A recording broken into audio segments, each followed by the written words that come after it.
She wasn't even seeing the full reality. She was seeing a filtered version of reality.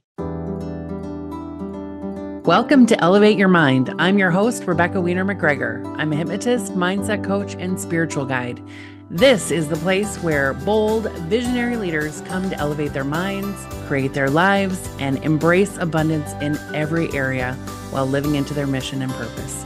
Here we dive into mindset, healthy emotions, energetics, self-leadership, and how to create the conditions for miracles. Let's elevate. Hello, my friend, and welcome back to another episode of Elevate Your Mind. A woman said something to me years and years ago that I've never forgotten. She looked at me and said, I just know people don't really like me. And I asked, well, what happened? She said she'd been at a party the weekend before, just a little gathering the weekend before, and there was a woman there who barely spoke to me. And I listened for a while, and then, because it's my way, I asked some questions, right? So I asked her, did she come over and say hello when you arrived? She stopped and she said, well, yeah. Did she engage in your stories? Did she laugh at your jokes during dinner? I guess she did. Did she ask about your life? Did she ask about your business? Yeah. And didn't she hug you before you left? Well, I guess, yeah. She paused and she looked at me and she said something very fascinating. I completely forgot about all of that, Rebecca. It wasn't that she wasn't paying attention to all that stuff, but her subconscious mind was. So let's look at what was happening here. She wasn't making up a story. She genuinely believed that people didn't like her because of this experience that she had. And once her subconscious mind accepted that story, immediately it started looking for evidence. It didn't look at all the evidence, right? The evidence that matched what it already believed was the evidence that it focused on. She wasn't even seeing the full reality. She was seeing a filtered version of reality. Now, before we go any further, we all do this.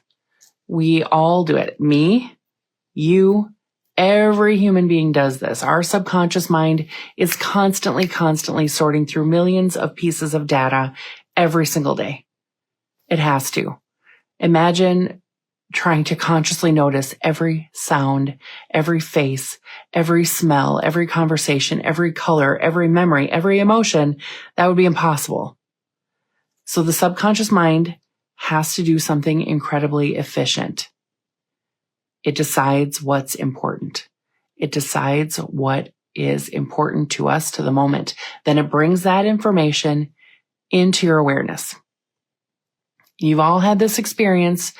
Just think about buying a new car. Maybe you decide you want a new white Lexus GX and you start researching it and you're looking at the photos and watching the videos and suddenly they're everywhere. Did everyone just go out and buy a white Lexus? No.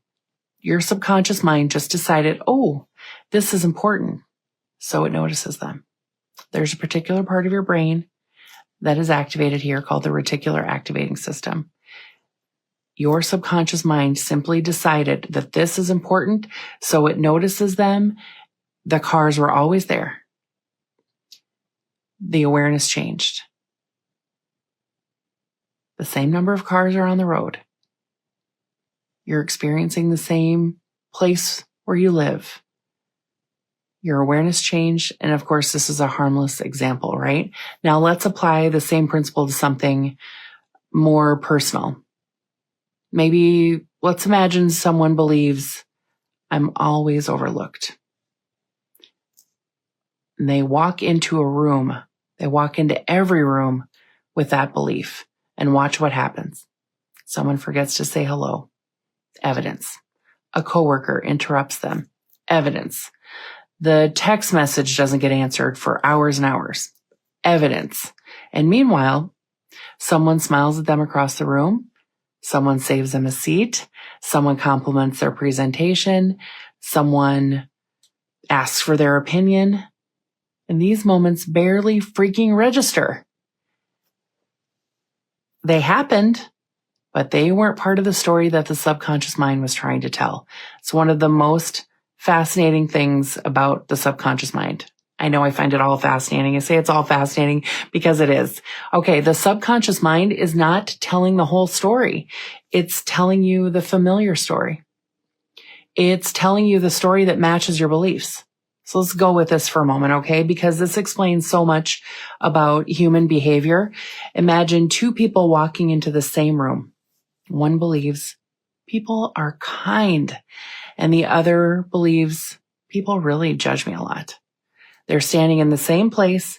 They're listening to the same conversations, looking at the same faces, and yet they leave with completely different experiences. One says, wow, everyone was so friendly. And the other says, geez, it felt like nobody wanted to talk to me. Who was right? Maybe both. Both of them gathered evidence. They just gathered different evidence. It's an incredible thing to think about because it means two people can honestly have the same experience, be in the same place, have the same experience, and neither one of them is lying. Their subconscious mind just highlighted different parts of reality, not lies, different parts of reality, their reality, the reality that matches their story. This is not weakness. This is how the human brain works. The subconscious mind is always asking one question. What evidence supports the story that I've learned? Because supporting that story that I've learned makes me feel safe, and that's the subconscious mind's job, to keep us safe. All these things come out of that desire to keep us safe, right? So when it's asking that question, what evidence supports the story that I've learned? You start to understand yourself and look at yourself with more compassion, because sometimes the story is not the problem. The story is simply where your subconscious mind learned to look. So let's look somewhere else. Marriage. Imagine someone joins me for a session and says, I think my husband is pulling away. I always get curious. This has come up many, many times through the years. I always get curious. And it's not because I doubt her story, but I want to see more of the whole picture, right? And I want her to get curious. So I want to understand what she's seeing. I want to understand what she's experiencing. So we keep talking about it. What happened this week? Well, he seemed distracted. What else? He forgot to take the garbage out. What else, I ask? Well, he didn't answer one of my texts until later in the afternoon. Okay. As we keep talking, something else begins to emerge. Here's the rest of the story. He made coffee for her every morning. He asked her if she wanted to go for a walk after dinner. He reached for her hand while they were watching a movie. He filled her car with gas. He booked a weekend away for them. So I pause and I ask this powerful question. Which of these moments seems more emotionally significant to you? She doesn't answer right away, but she smiles and she says the text. Isn't that fascinating? One unanswered text can completely take away from a whole week of love that's been shared. Why? Because the nervous system was not measuring love. It was measuring familiarity. It was measuring safety. Somewhere in the past, that distance or that silence meant danger, then her subconscious mind would naturally pay close attention to anything that looked like distance. And it's not trying to ruin her marriage. It's trying to protect her heart. That's what it does. Protection. There it is again. Trying to keep us safe. The subconscious mind has one of the most loyal jobs imaginable. It just keeps asking, what should we pay attention to? And then it always begins by looking at what's familiar. So let's move to the topic of money. This one shows up a lot. Someone says, I'm terrible with money. And I ask, tell me why. And they'll immediately remember the investment that didn't work out, the credit card they struggled to pay off, the impulse purchase they regretted, the business ideas that never quite took off. And then I ask another question. What financial situations are you proud of in your life? And eventually they answer things like, oh, I paid off that loan. I paid off my student loans. I put some money in my retirement every month. I negotiated a raise. I have an emergency fund. I've never missed a mortgage payment.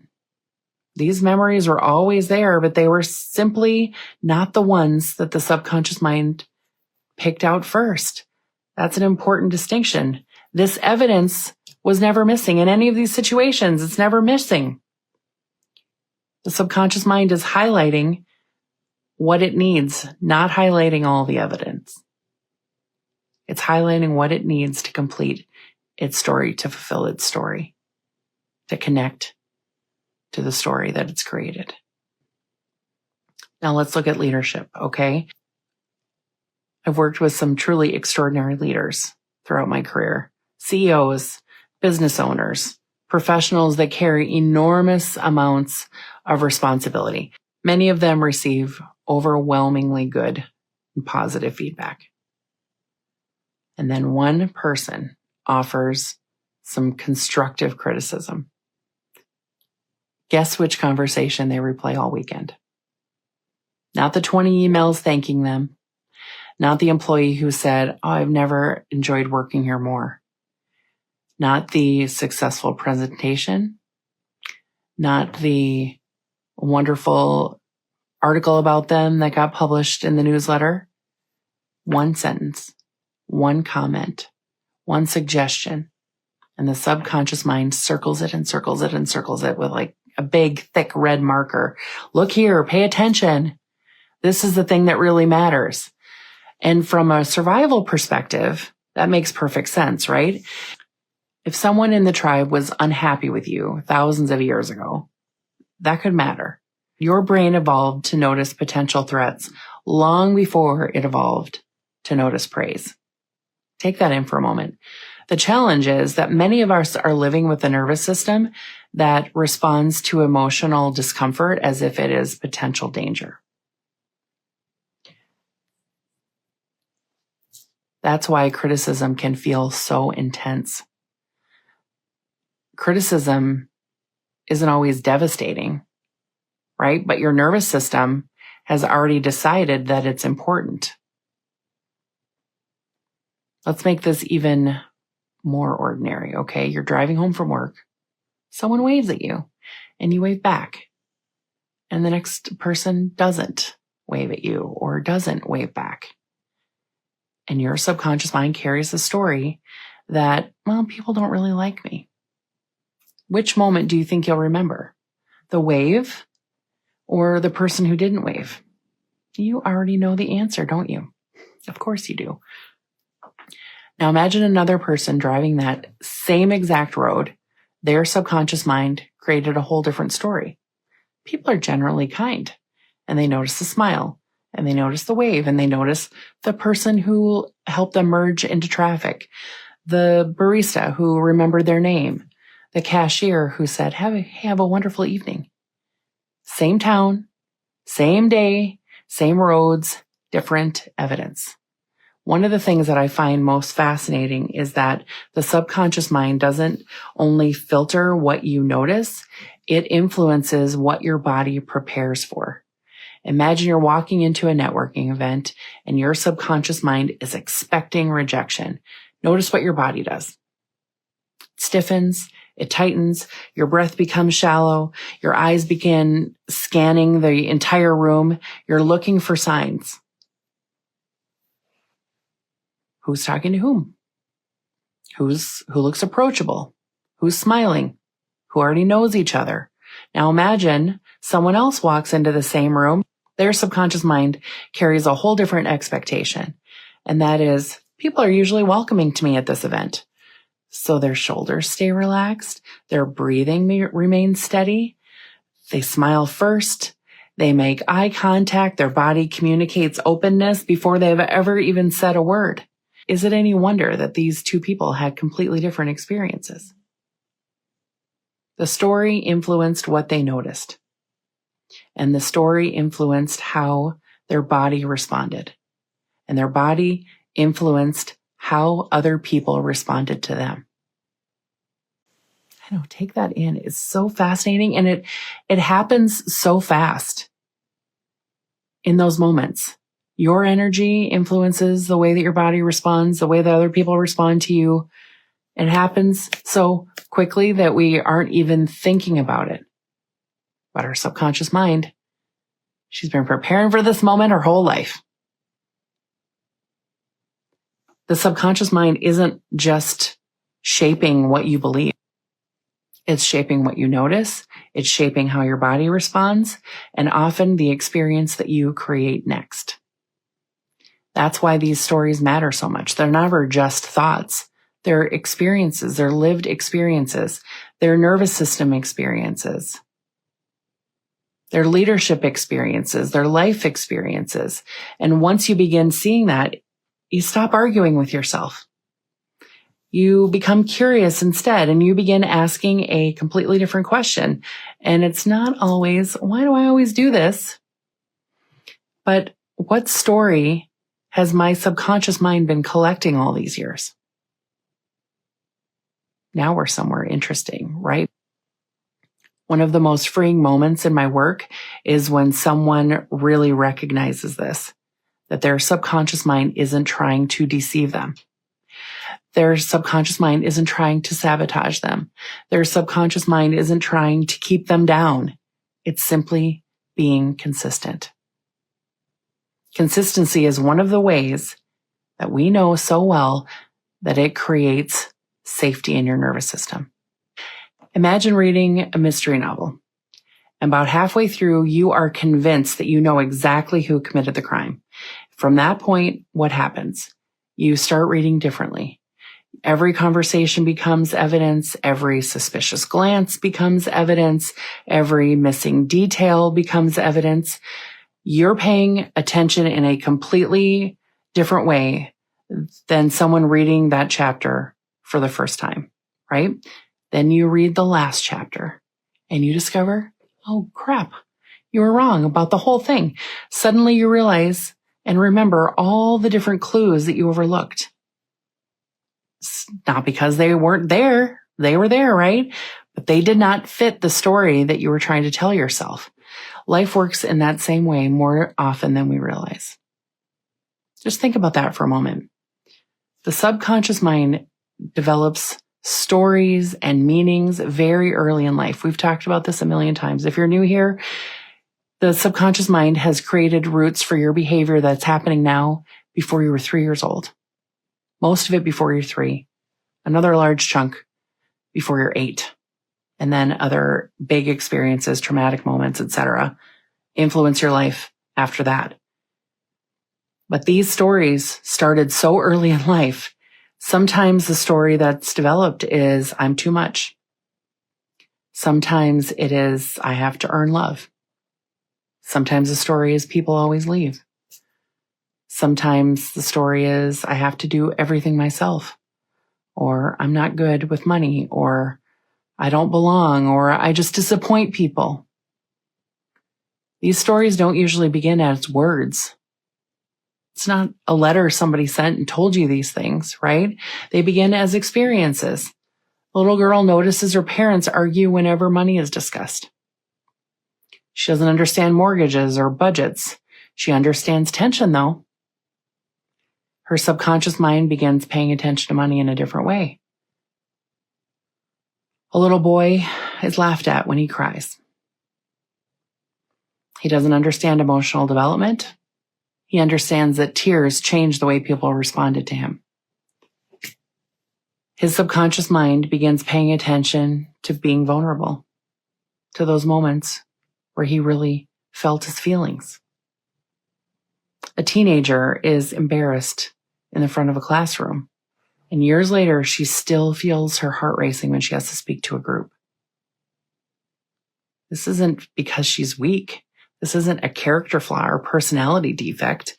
It's because her nervous system remembers that feeling so clearly that it felt dangerous. So speaking to a group would feel dangerous to her now. These experiences are reference points in our nervous system, and something fascinating happens. Years pass, people grow, they build careers, they heal, they fall in love, they become parents, they start businesses, they move across the country, their circumstances change quite dramatically. And sometimes their subconscious mind is still looking for evidence that the old story is true. You can spend your whole entire life trying to prove a story that happened decades ago. Stay with that for a moment. This is one of the most important things that I've learned during this work. You can be deeply loved while your subconscious mind keeps collecting evidence that you're unwanted. You can be financially secure and your subconscious mind can still try to collect evidence that you're one mistake away from losing everything. You can be an exceptional leader and your subconscious mind can keep collecting evidence that you're about to be exposed. You can create a beautiful life and your subconscious mind can be preparing for it all to disappear. That's exhausting. And once again, you're not doing anything wrong. This is the entire job of the subconscious mind, is to keep you safe and base it on stories from your past. Your nervous system has gotten incredibly good at one job, finding evidence. And the beautiful part is the subconscious mind can learn a new story. And it's not when you just force yourself to think positively or try to force yourself to consciously think differently. It's when you begin having different experiences. When you actually let them count. That's the part we often miss, isn't it? Most people don't have a shortage of evidence. I mean, we've got tons of evidence for everything, but they have a shortage of evidence that they're actually willing to receive, willing to look at. Now let's go back for a moment to the woman who believed that people didn't like her. Imagine if every evening she just asked herself one simple question. What happened today that didn't fit my old story? Not what went well. That's a different question. What didn't fit my story? Maybe someone remembered her name.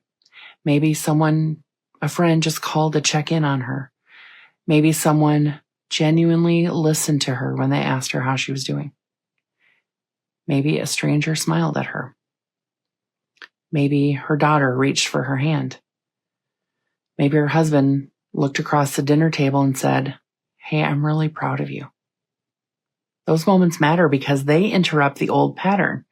They become evidence. And over time, evidence changes expectation. Expectation changes physiology. Physiology changes behavior. And behavior changes our experience. An experience, that experience then becomes the next piece of evidence. Isn't that cool? That's how transformation happens in our day-to-day lives. Not all at once. One lived experience at a time. One thing I've noticed about people who experience profound change is that they often become collectors of evidence. Evidence that they're safe. Evidence that they belong. Evidence that they're loved. Evidence that life is supporting them.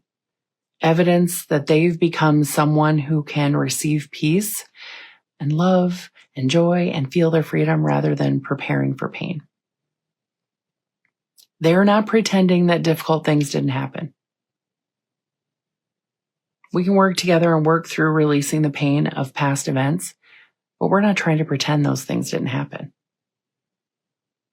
They're simply no longer allowing fear to be the only witness in the room. Take that in for a moment. That's a completely different way to live. When you're not allowing fear to be the only witness in the room. So here's the question I want to leave you with this week. And it's not, what story am I telling myself? I'm sure you've asked yourself that one before. Instead, what story has my subconscious mind been trying to prove? What story has my subconscious mind been trying to prove? And then, what evidence did I overlook because it didn't fit? Don't answer it quickly. I want you to carry it with you into your day, carry it with you, watch what you notice, watch what your body responds to, watch what information, evidence you dismiss, because once you start seeing this filter, you can't unsee it. Before we finish today, I want to remind you, asking for a friend is back. What's your question? Maybe it's about relationships or confidence or money or leadership or grief or purpose or hypnosis or the subconscious, or simply a human experience that you've never been fully able to explain. I'd love to hear. The questions that make us feel the most vulnerable are the ones that connect us the most. So please don't hold back when you're asking your questions. Ask the ones that you've been wondering for a long time. Send me your question through my website, RebeccaWiener.com, or through email or social media, and it will likely become a future episode of Elevate Your Mind. Thank you for spending this time with me.